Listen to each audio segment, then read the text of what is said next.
Hello guys, this is Arpita from BHS family creative sisters. Welcome to my video.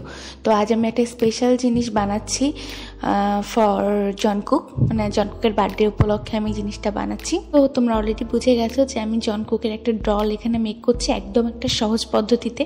আর মাটির মধ্যে কাগজ দেওয়ার কারণ হলো ডলটা যাতে হালকা হয় আর মাটিও কম ইউজ হয়। আর টুথপিক দিয়ে কিন্তু মানে কান অ্যাটাচ করলে তারপরে গলা অ্যাটাচ করলে এটা ভাঙার সম্ভাবনা থাকে না, কমে যায়। তো এই জন্য আমি টুথপিক দিয়ে অ্যাটাচ করেছি। এগুলো একদম ইজি ওয়েতে আমি এটা বানিয়ে নিয়েছি। আর 3 দিন রোদে একটানা শুকানোর পর আমার কুকি ডলটা কিন্তু একদম রেডি। এখন প্রথমে বেস কালারটা করে নিব সাদা, যেটা আমি আগে তোমাদেরকে দেখিয়েছি।